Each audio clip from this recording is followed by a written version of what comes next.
A little girl lived with her mother in a cottage deep in the wooded area, kind of right on the edge of when the forest got so dark. And it was a summertime. It was a hot, muggy, sticky kind of summer. And one night, that little girl heard her mother tossing and turning and tossing and turning. And she got in her mind, I'm going to bring my mother a drink of water.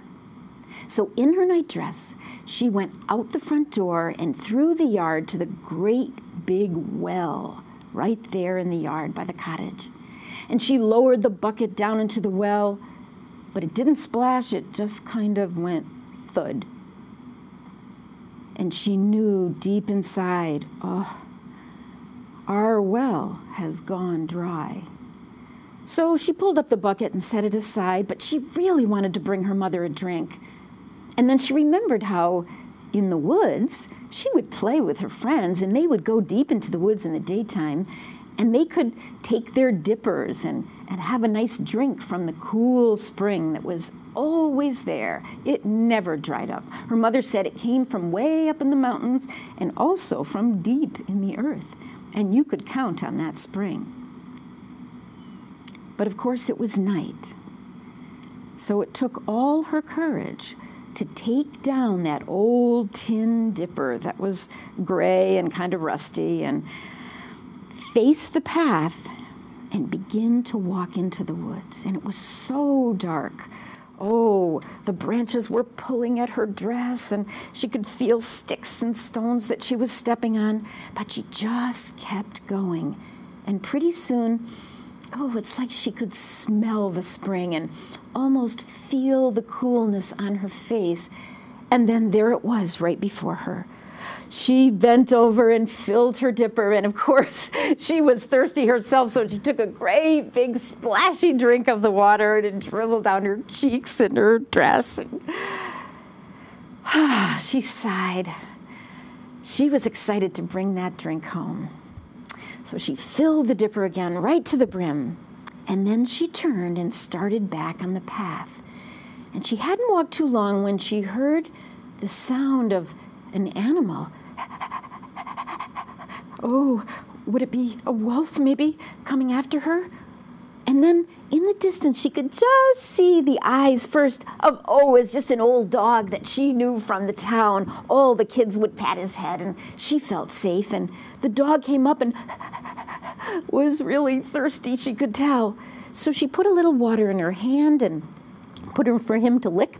You could lick along with me if you want. Oh, he was happy, he wagged his tail, and because he picked up the scent of the water, then he went down the path and found more at the spring. Oh, she felt good. She had a story to tell her mother now, and she kept along the path, which didn't seem so dark anymore. And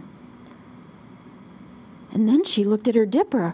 Why, that old gray tin dipper had turned to a sparkling silver. And there was a light coming off the dipper, and it lit the path. Oh, now she really had a story to tell. And down the path she went until she heard another sound. She looked into the woods. Who was that? It sounded like a human voice. Sure, there was the old man who was always talking to the children in the town. He'd pinch their cheeks sometimes and give them advice or tell them they were a cute little one. She liked him. And when she saw him coming closer, he said, "Oh, you got some water. Could I be having a drink?" She said, "Sure, it's for my mother, but sure, have a little bit, and then you can go back to the spring." And that's just what he did, taking a nice sip of the water and, giving her a little pinch on the cheek and a thank you. And she went down the path again, ready to get home and give the rest of the water to her mother. But again, when she looked, it seemed like the woods was going brighter. Maybe the sun was almost coming up, but no, the sky still seemed dark with all the trees around her. So she kept walking and walking, and soon she came right back into the clearing of her own house and went quickly up the steps and into the room where her mother was sleeping. Oh, her mother was deeply asleep now, but she had the water, so, Mother, wake up. I brought you a little drink of water. And the mother, who had been so deeply asleep, was a little startled to see her daughter there at her bedside, and all right, she took the dipper and began to drink it, not noticing that it had changed. And then, when she looked at the dipper, it wasn't that old tin dipper or the sparkling silver dipper or the gold that had now turned since she gave the drink to the man, but it was diamonds. Diamonds all strung together in the shape of the dipper. The mother was so shocked, she kind of went, ah! And the dipper lifted up, and it didn't fall back into her hands. It kind of drifted just across that room and out the window. And the mother, so surprised, looked at her little girl, and they held their hands and went to the window and looked out, and the dipper was rising up and up into the sky. And they just stood and looked at that beautiful constellation of stars. And every summer, and even in wintertime, although you have to look at a different place in the sky, you can see that dipper. Maybe find somebody to go outside and look up at that dipper of stars.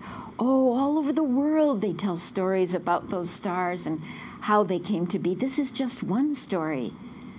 But when you see that dipper, see if you can remember this story of that brave child who, to do something nice, something friendly, something kind, went into the deep, dark woods and found that ever-bubbling spring of water.